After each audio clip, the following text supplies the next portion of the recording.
It was 7:45 a.m. when she fired him. He didn't scream or beg. He just picked up a sticky plastic dinosaur from his desk, smelling faintly of baby wipes and stale coffee, and walked out. 4 hours later, her company's ticker was bleeding $420 million. The air in the corner office always smelled of ozone and unscented floor wax. Evelyn preferred it that way, sterile, predictable. She sat behind a slab of cold, polished concrete that served as her desk, rubbing the pad of her thumb against the sharp bevel of her titanium watch bezel. It was 7:43 a.m. The algorithmic trading floor outside her glass walls was a low murmur of muffled keyboards and the soft, synthetic hum of cooling towers. The world was money, and money was data, and data was quiet.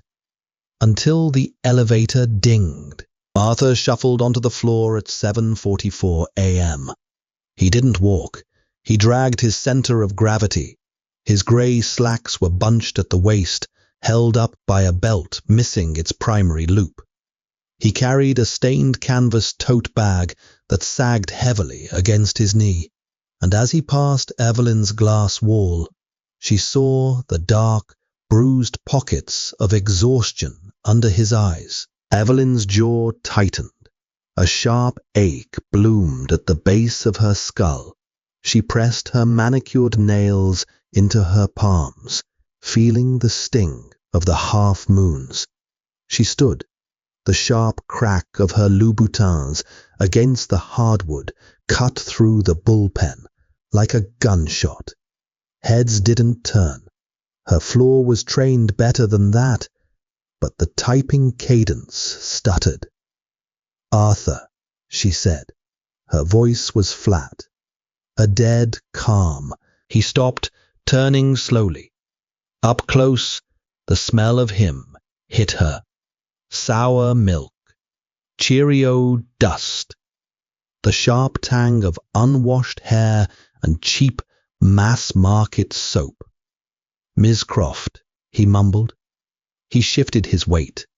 A small, neon-green plastic triceratops fell from the overstuffed pocket of his jacket and clattered onto the floor.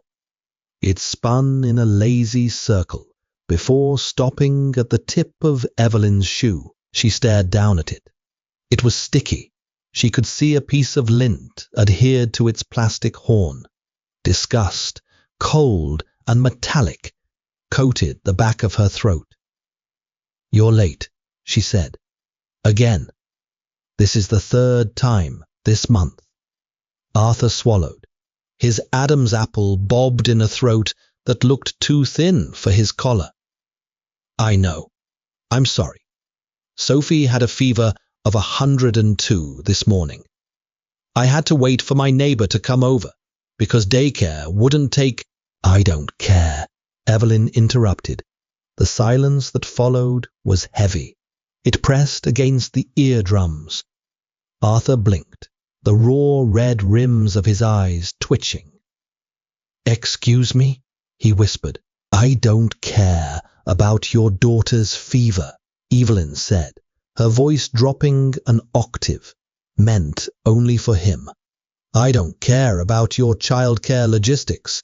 I run a high-frequency trading firm, Arthur. We operate in microseconds. Our servers process trades faster than the human brain processes light, and you're standing here, smelling like vomit, making excuses about a clock." She wasn't trying to be cruel. Cruelty required passion. This was purely mechanical. A line of bad code needed to be excised. "I'm the lead architect for the legacy bypass," Arthur said, his voice trembling slightly. Not with rage, but with the deep, hollow fatigue. "You know I work late, from home. I pulled 12 hours last night, keeping the primary node from desyncing with the European markets. and you are compensated generously for that output. But the culture of this floor requires presence. It requires discipline. Evelyn stepped over the plastic dinosaur. You don't fit the machine anymore, Arthur. We are done. Arthur looked at her. He didn't puff up his chest. He didn't threaten a lawsuit. The fight had been bled out of him by sleepless nights and a custody battle Evelyn only vaguely knew about and actively ignored. He just looked down at the toy at her feet. Okay, he breathed. He didn't even pack his desk. He walked over to his workstation, picked up a framed photo of a gap-toothed little girl and a worn-out coffee mug. He left the expensive ergonomic keyboard, the customized trackball, the notebooks filled with scribbled syntax. Evelyn watched him leave. The elevator doors shut with a soft chime.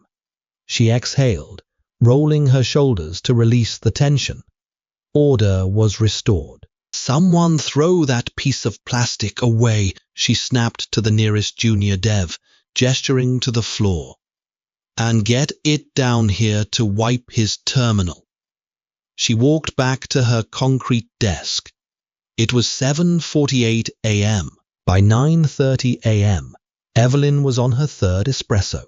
The ceramic cup was warm against her palms, a comforting heat that countered the aggressive chill of the air conditioning. She was in the middle of a risk assessment meeting with Gregory, her chief technology officer, when the first anomaly occurred. Gregory was a man who sweated too much for his custom suits. He smelled perpetually of peppermint breath mints and anxiety. The Japanese markets are closing strong, Gregory was saying, tapping a silver pen against his iPad. We're projecting a 3% bump in the portfolio if our automated shorts hold. They'll hold, Evelyn said, not looking up from her monitor. Unless the algorithm develops sudden empathy, they'll hold. Gregory forced a laugh. It sounded like dry leaves scraping across pavement. Outside her office, a phone rang. In a high-frequency trading firm, phones rarely ring. Communication is done via Slack, encrypted servers, and silent data packets. An audible phone ring meant an external broker was bypassing the automated systems. Evelyn glanced through the glass. A junior analyst named Toby picked it up. He held the receiver to his ear, nodded once, and then went completely rigid. His face, illuminated by the harsh blue glare of his 3 monitors, drained of blood. It turned the color of old parchment. Toby dropped the phone. It dangled by its coiled cord, bumping softly against the side of his desk. Evelyn stood up. The espresso sloshed over the rim of her cup, burning her thumb, but she barely felt it. Gregory. Gregory turned. What? Go out there. Before Gregory could move, Toby was already sprinting toward the glass doors of Evelyn's office. He didn't bother to knock. He shoved the door open, his chest heaving. Mrs. Croft, Toby gasped. He smelled sharply of stale sweat and panic. The European bypass. It's looping.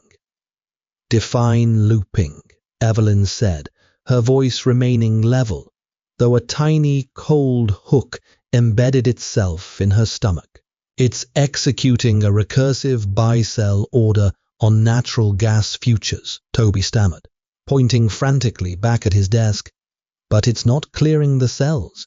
It's just buying, and buying, and buying at market price, then attempting to sell below market, failing the handshake, and buying again. Gregory shoved past Toby, running out to the floor. Evelyn followed, her heels clicking rapidly, losing their steady rhythm. She stopped behind Toby's chair and looked at the primary diagnostic screen. Lines of code were cascading down the black background so fast they blurred into solid green streaks. But on the adjacent monitor, the financial tally was crystal clear. It was a single, bold number in the top right corner, the day's net position. Usually it hovered in the positive millions, ticking up in small, satisfying increments. Right now, it was red. $14,000. As she watched, the number flickered. 17,500,000. Kill it, Evelyn barked. Gregory, hit the kill switch. Hard stop the algorithm. I am, Gregory yelled from the master terminal across the room. He was hammering the keyboard, his knuckles turning white. The peppermint smell radiating from him was suddenly nauseating, mixing with the hot, dusty smell of overworked server fans kicking into overdrive. The command is bouncing back. Access denied. What do you mean? Access denied. You're the CTO, Evelyn shouted, the first crack of genuine fear splintering her polished facade. The override requires a secondary authentication through the legacy node. Gregory's voice pitched up, cracking like a teenager's. The handshake protocol. He spun around, his eyes wide and terrified. Where is Arthur? Arthur's terminal is the only one keyed to the legacy root access. Evelyn felt the breath leave her lungs. A cold vacuum opened in her chest. She looked at Arthur's empty desk. The IT guy, a kid in a faded band t-shirt, was currently unplugging Arthur's hard drive. Stop! Evelyn screamed. It wasn't a CEO's voice. It was raw, ugly, and panicked. It sounded like an animal caught in a trap.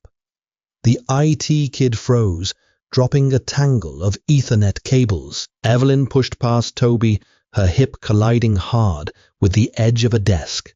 A sharp bruise blossomed on her bone, but she ignored it. She threw herself into Arthur's chair. It still squeaked, slightly off balance. Boot it back up, she ordered the IT kid. Now. I already wiped the local partitions, Ms. Croft, the kid whispered, shrinking back from her. You told me to. Evelyn stared at the blank black monitor on Arthur's desk. She saw her own reflection in the dark glass, pale, wide-eyed. She looked up at the overhead digital display tracking the company's net position. $89,000. It was 10:14 a.m. By 10:45 a.m., the floor was a war zone. The low hum of the cooling towers had escalated to a jet engine roar as the servers struggled to process the sheer volume of recursive trades the broken algorithm was executing. The air was hot, thick with the smell of burning dust and panicked bodies. Evelyn had locked the glass doors to the bullpen. She wouldn't let anyone leave. She stood by the main server rack, watching the blinking LED lights. They flashed with a chaotic, violent rhythm. Talk to me, Gregory, she said. Her voice was raspy. Her throat felt like it was coated in sand. Gregory was sitting on the floor, his expensive suit jacket discarded in a corner, his silk tie loosened. He had a laptop balanced on his knees, an Ethernet cable running directly into the server array. It's a dead man's switch, Gregory said, his voice hollow. It's not a glitch. It's a localized architecture failure. Speak English, Gregory, Evelyn hissed, crouching down beside him.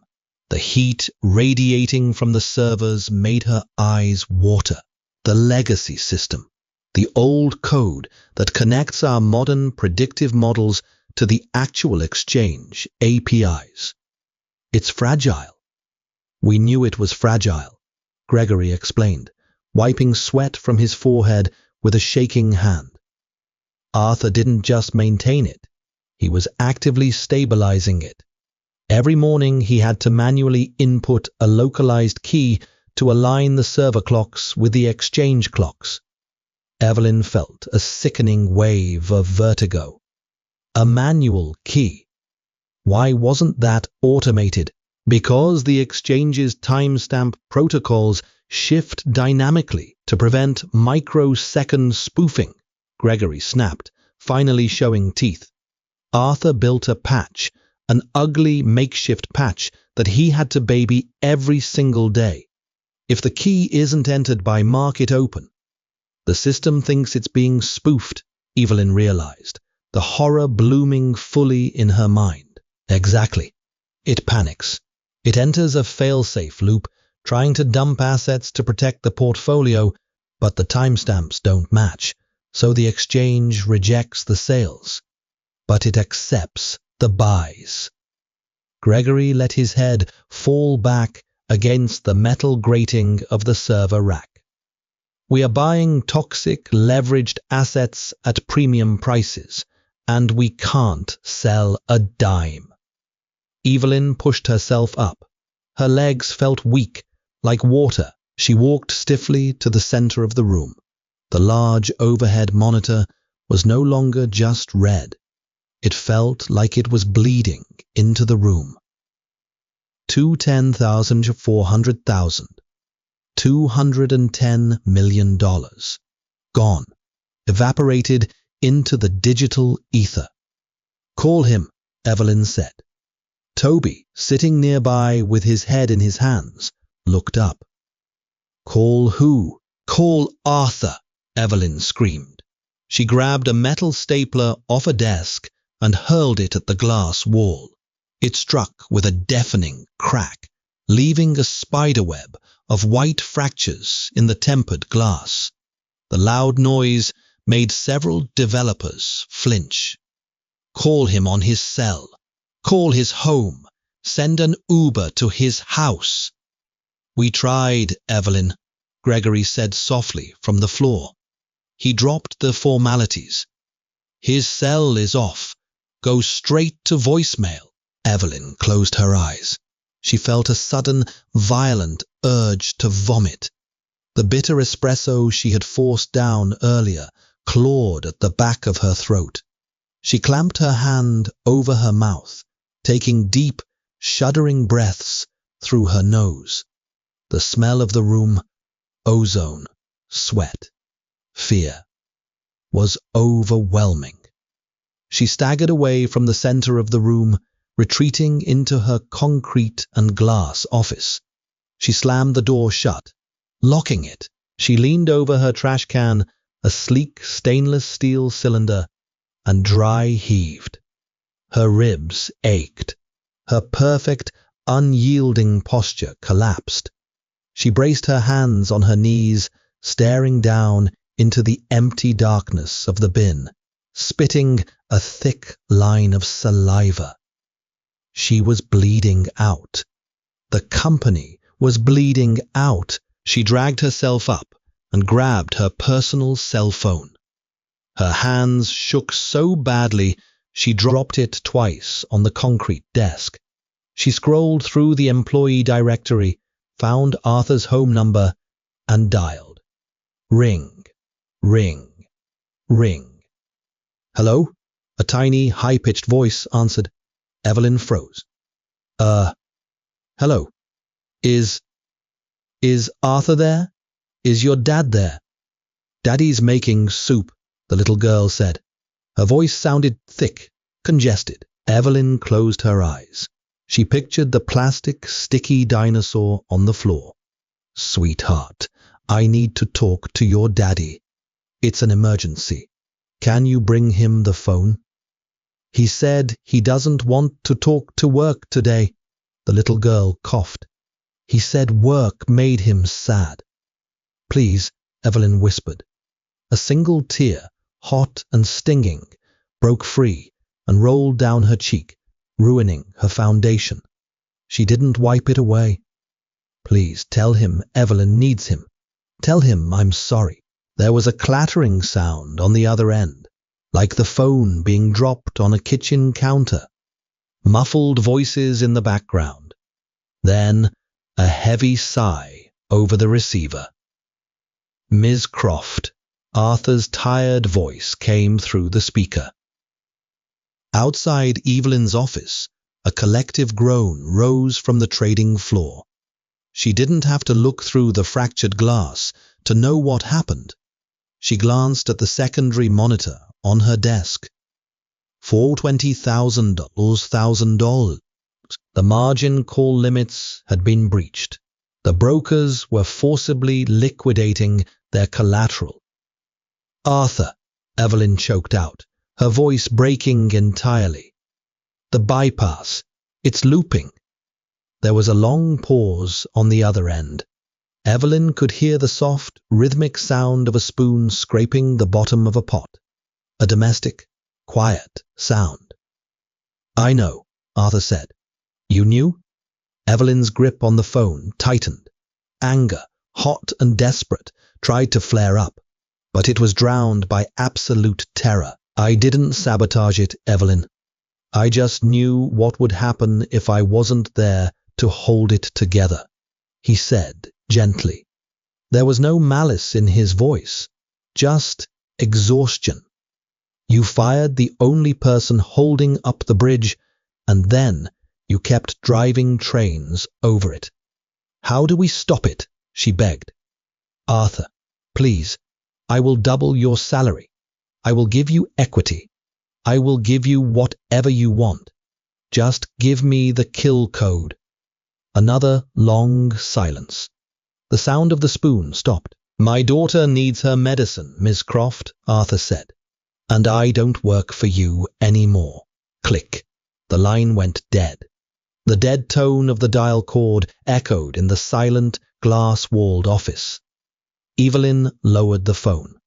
The screen of her mobile was smeared with a greasy mix of her foundation and sweat. Outside her office, the trading floor was no longer murmuring.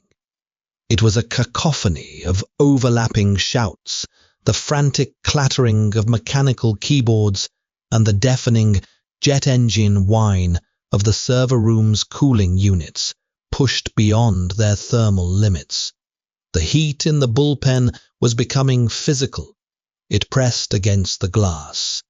Evelyn looked at the secondary monitor on her concrete desk. 461,200,000. The number wasn't just red anymore. It was strobing. The clearing houses, the massive institutional banks that backed their leveraged trades were waking up to the hemorrhage. Her desk phone began to ring. Line 1, then line 2, then line 3.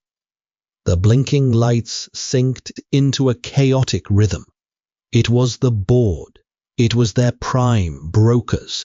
It was the margin departments at Goldman and J.P. Morgan calling to manually seize assets because the automated collateral limits had been shattered 15 minutes ago. Evelyn didn't answer.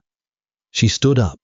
Her legs felt completely divorced from her torso, like she was wading through waist-deep mud. She looked down at her feet. Her left ankle throbbed where she had bruised it against the desk. She walked to the shattered glass door of her office, gripping the handle. The metal was warm. She pulled it open, stepping back out into the sweltering, panic-soaked air of the bullpen. Toby was under his desk. The junior analyst had literally crawled underneath his workstation, his arms wrapped around his knees, staring blankly at the tangle of power cords. He was hyperventilating, emitting a thin, reedy squeak with every exhale. Gregory was still on the floor by the master terminal. He had stopped typing. He was just watching the cascading green code, his hands resting limply on his thighs. A dark patch of sweat soaked through the back of his expensive blue shirt. Gregory, Evelyn said. Her voice sounded foreign to her, flat, hollowed out. He didn't turn. The clearinghouse just locked our outgoing API, he whispered. They severed the connection. They're initiating forced liquidation. We're in default, Evelyn. How much? She asked. The words tasted like old pennies. $500 million, Gregory croaked, finally turning to look at her. His eyes were bloodshot, the skin around them sallow and sunken. He looked like he had aged a decade in 45 minutes. By the time they unravel the toxic natural gas futures we just accidentally hoarded, the firm will be leveraged into negative equity. It's over. The fund is insolvent. Evelyn felt a strange, detached floatiness. It was the apex of shock, the human brain's final defense mechanism against absolute devastation. She looked up at the digital ticker board spanning the far wall. The red numbers had frozen. The exchange had pulled the plug.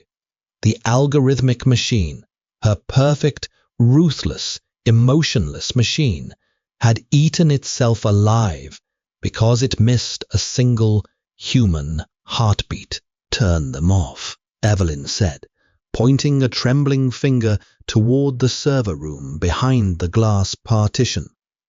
They're cut off from the market, Gregory mumbled, wiping his nose with the back of his hand. It doesn't matter anymore. I said turn them off, she shrieked, the floaty detachment shattering. The sudden violence in her voice made Toby flinch violently under his desk. I want the noise to stop. I want the heat to stop. Shut the servers down. Gregory slowly shook his head. I can't. The fail-safe loop is burning the processors at 100% capacity, trying to reconnect to the exchange. The software won't accept a shutdown command. It's a runaway train. Evelyn didn't argue. She turned away from the bullpen and walked toward the heavy steel fire door at the back of the floor, the one that led to the utility corridor. Her Louboutins clicked unevenly. She stopped, reached down, and unbuckled the straps, kicking the $3,000 shoes aside. She walked barefoot across the low-pile industrial carpet. It felt rough and gritty against her soles. She hit the push bar of the fire door, shoving it open. The corridor was dark, smelling of dust and raw concrete. She found the main electrical box for the floor, a massive grey cabinet secured with a heavy latch. She tore the latch open, ignoring the sharp scrape of metal against her knuckles. Inside was a bank of heavy, black, industrial breakers. Evelyn didn't look at the labels. She grabbed the massive master switch at the top, curling her manicured fingers around the cold plastic, and threw her entire body weight backward. The switch slammed down with a loud, percussive thud. Instantly, the floor went black. The deafening roar of the cooling towers sputtered, winding down into a low, metallic groan, and then died. The harsh blue light of 100 monitors vanished. Silence rushed into the vacuum. It was absolute and crushing. The emergency backup lights flickered on, casting a jaundiced, weak yellow glow over the bullpen. Evelyn leaned her back against the cold concrete wall of the utility corridor. She slid down slowly until she was sitting on the dusty floor. She pulled her knees to her chest. Her skirt was ruined. Her tights were torn. The sharp smell of ozone faded, replaced by the damp, metallic scent of the building's raw infrastructure. She sat there in the dim yellow light, listening to the muffled, pathetic sound of Gregory sobbing in the other room. It was 12:15 p.m. She was a billionaire at breakfast. By lunch, she was presiding over a graveyard. Her phone buzzed in her pocket. It vibrated against her hip bone like a dying insect. She pulled it out. The caller ID read SEC, Enforcement Div, the Securities and Exchange Commission. The failsafe loop hadn't just bankrupted her. The volume of recursive, failed trades had likely triggered automated flags for market manipulation and algorithmic spoofing. It wasn't just a financial collapse anymore. It was a federal crime scene. She let the phone buzz in her hand until the screen went dark. If she couldn't provide the decrypted log files locked behind Arthur's bespoke legacy key, she couldn't prove it was a system malfunction. She would go down for intentional market manipulation, fraud, prison. Evelyn closed her eyes. The cold concrete seeped through her thin blouse, chilling her spine. She had built her entire life on the premise of invulnerability. She had cut away every human softness, every unpredictable variable, convinced that perfection was found in cold, hard data. But data didn't care about her. It didn't negotiate. It just executed. She opened her eyes, staring at the dust motes dancing in the emergency light. She had to go to him. The rain started precisely when Evelyn stepped out of her idling black town car in a cramped, gridlocked suburb of New Jersey. It wasn't a dramatic, cinematic downpour that washed sins away. It was a miserable grey drizzle. It smelled of wet asphalt, dying leaves, and the sour tang of distant chemical plants. She stood on the cracked concrete sidewalk, staring at the duplex. The vinyl siding was a faded, depressing beige, buckling in places to reveal grey wood underneath. A rusted tricycle sat on a small patch of overgrown, weed-choked front lawn, its front wheel bent at a painful angle. The air here didn't smell like unscented floor wax or ozone. It smelled like damp earth, cheap laundry detergent, and the exhaust of her idling luxury sedan. Evelyn was still barefoot. She had abandoned her $3,000 shoes somewhere in the dark, suffocating utility corridor of her ruined empire. She walked up the uneven concrete path. The sharp bite of loose pebbles and the freezing sting of rainwater against her bare soles made her wince.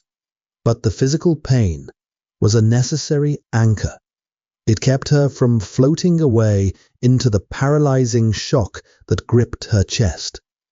Her custom-tailored skirt suit was wrinkled and damp. Her tightly wound hair had partially collapsed, wet strands sticking to the side of her neck. She reached the front door. There was a cheap, faded welcome mat on the porch. It featured a cartoon drawing of elephants and the words, "Home is where the herd is." It was stained with mud. Evelyn raised a shaking hand. Her knuckles were bruised and raw from tearing open the metal breaker box. She knocked. The sound was dull against the cheap fiberglass door. She waited. The cold mist clung to her eyelashes, heavy and blinding. From inside, she could hear the muffled, hyperactive jingle of a children's television show. Then, the heavy, dragging scrape of footsteps. The door unlocked with a loud, metallic clack. Arthur pulled it open. He was wearing grey sweatpants that pooled over his socks and a faded collegiate t-shirt holding a crusty, pale stain on the shoulder, likely oatmeal or baby vomit. He looked entirely hollowed out. The deep, bruised lines around his mouth were etched with the permanent, bone-deep fatigue of a single parent. But his eyes weren't wide with panic. They weren't darting around looking for solutions. They were intensely, terrifyingly calm. He looked down at her bare, muddy feet. Then he looked up at her ruined face. The foundation she wore to look impenetrable was now a streaky, greasy mess running down her jawline. He didn't smirk. He didn't look victorious. He just looked at her the way one might look at a stray dog that had wandered onto the porch, with a heavy, burdened sigh. "Arthur," Evelyn said. The word scraped against the back of her throat.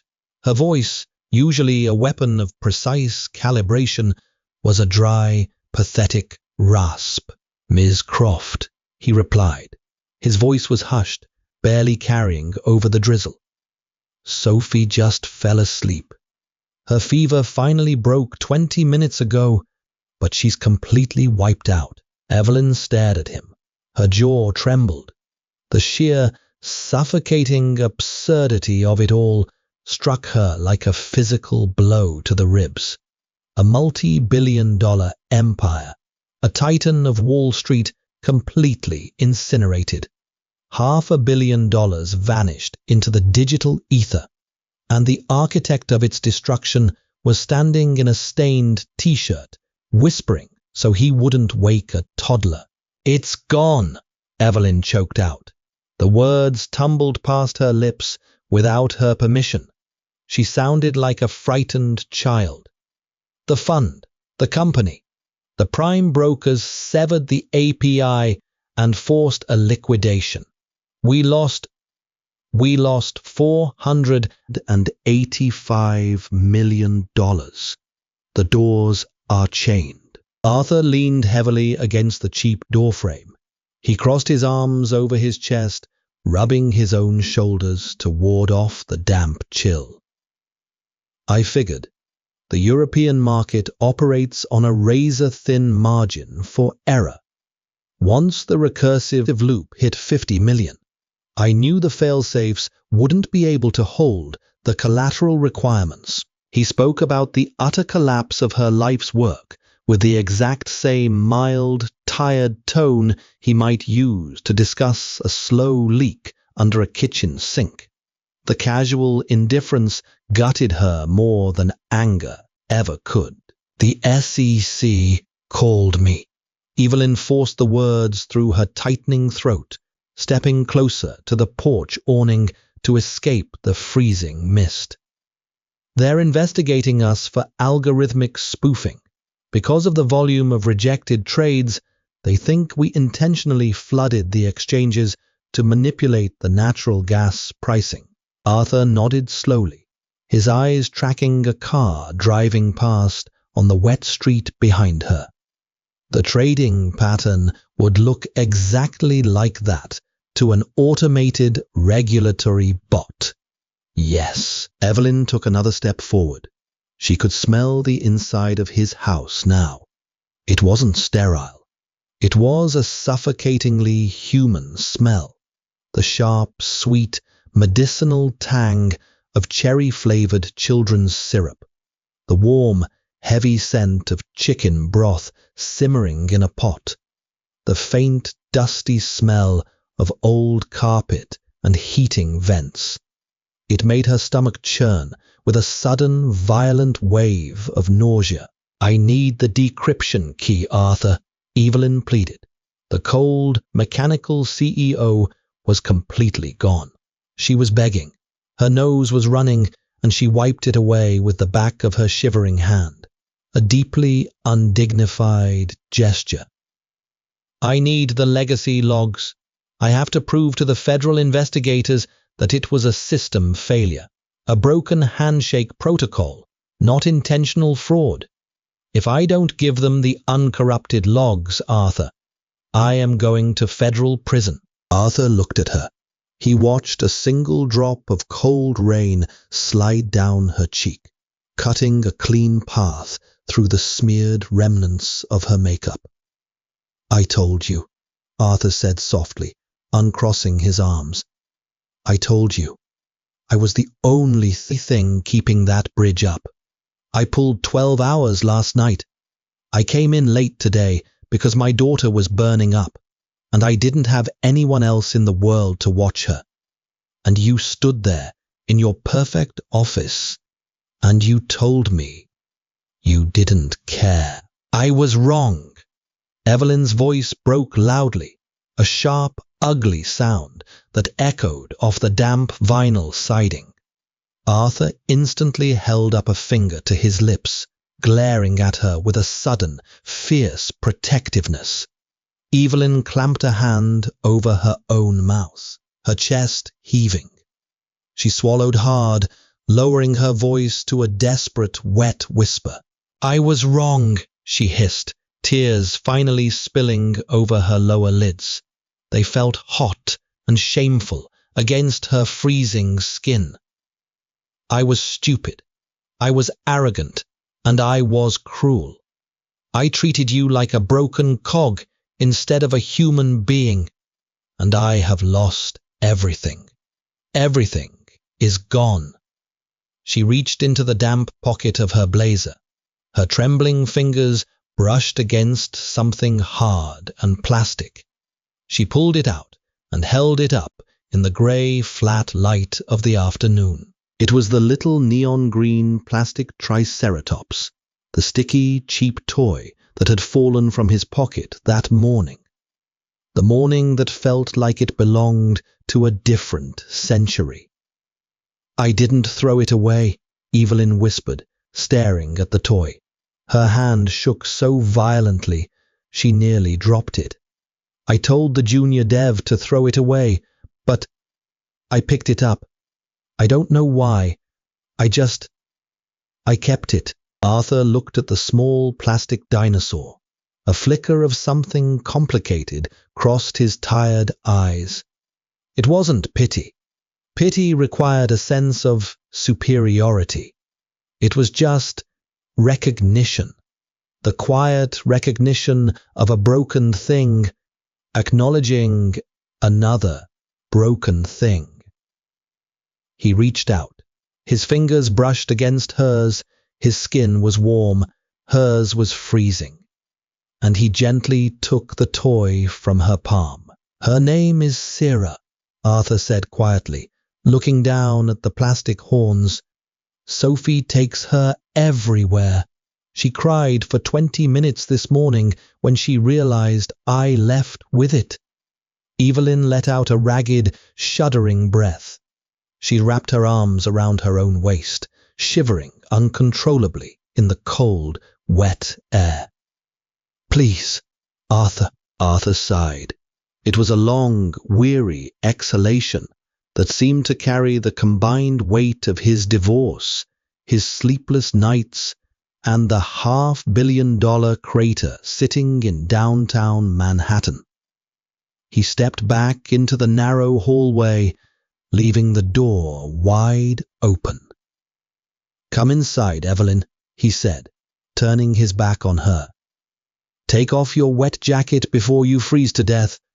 I'll get my laptop. Evelyn stood on the cracked concrete porch for a long moment. She looked over her shoulder at the idling luxury car, then back at the peeling paint and the cheap stained mat. She stepped over the threshold, closing the door behind her. Inside, the duplex was stiflingly warm. The heating vents rattled softly. Arthur was already sitting at a small, scuffed wooden kitchen table. A thick, outdated laptop was open in front of him. A single, dim overhead fixture cast a yellow, jaundiced pool of light over the Formica surface. Next to his laptop sat a half-empty bottle of pink cherry syrup and a sticky plastic dosing syringe. Evelyn walked slowly into the kitchen, leaving wet footprints on the linoleum. She stood awkwardly by the refrigerator. The hum of its compressor was incredibly loud in the quiet house. Arthur's fingers moved across his keyboard. It wasn't the frantic, desperate hammering Gregory had used while the firm burned. It was the steady, methodical rhythm of a craftsman doing a job he had done 1,000 times before. The system wasn't flawed just because it was built on legacy code. Evelyn, Arthur said. He didn't look up from the bright screen. The blue light washed over his exhausted face. It was flawed, because it fundamentally relied on me never having a bad day. Systems shouldn't rely on human endurance to function. They are supposed to accommodate human frailty. You built a perfect, frictionless machine, and then you demanded perfection from the imperfect things running it. I know, she whispered, leaning the side of her head against the cold, white metal of the refrigerator. I'm decrypting the master logs from my localized backup drive, Arthur said. A progress bar appeared on his screen, filling slowly with a solid green line. It will show the exact millisecond the failsafe triggered. It will prove the API handshake was rejected by the European Exchange due to a localized clock desync, not because we were spoofing orders. It clears you of fraud. Evelyn felt a heavy, sickening wave of relief wash over her. It was physical, making her knees weak. It didn't fix the bankruptcy. It didn't bring back the money, the prestige, or the corner office that smelled of floor wax. But it kept her out of a federal penitentiary. It kept her breathing. Thank you, she managed to say. Her throat felt tight, restricted by a knot of profound shame. I'll make sure. I'll ensure you get a generous severance package from the liquidation trust, whatever I can legally salvage from the wreckage. Arthur hit the enter key with a soft tap. The progress bar vanished, replaced by a secure, encrypted download link. He closed the laptop with a quiet snap. I don't want your money, Evelyn, Arthur said. He finally turned in his cheap wooden chair and looked up at her. His eyes were impossibly tired, yet deeply clear and grounded. The company is dead. The money is gone. I just want you to leave my house so I can go check on my kid. Evelyn stared at him. She realized, with a profound, quiet horror, that she had absolutely nothing left to offer this man. Her currency was completely worthless here. Her authority was a ghost. In this small, warm kitchen, smelling of chicken soup and medicine, she was entirely, utterly powerless. She nodded slowly, swallowing the bitter taste in her mouth. I understand, she said. She turned and walked back down the narrow, dimly lit hallway. She didn't look back. She opened the heavy front door and stepped back out into the freezing New Jersey drizzle. Her town car was still idling at the curb, the exhaust pluming thick and white in the gray afternoon air. Thomas, her driver, stood rigidly by the rear door, holding a large black umbrella meant to shield her from the world. Evelyn walked down the cracked path, the sharp stones biting into her numb feet. She reached the car, but she didn't get in immediately. She stood under the black canopy of the umbrella, looking back at the cheap duplex. The front door was securely closed. The windows were dark, save for the faint, rhythmic blue flicker of the television in the living room, keeping a sick child company. It was 1:45 p.m. The algorithmic machine was dead. The billions were dust. And Evelyn Croft stood in the rain, stripped of her armor, finally understanding the true cost of perfection. She was left with nothing but the cold, bitter reality of being completely, devastatingly human. In the corporate machine, humanity is often the first casualty, but it always demands the heaviest toll. If you loved this deep dive into the dark side of corporate greed and human limits, smash that like button. Share this story with someone who hates toxic bosses. and subscribe for more intense, raw storytelling.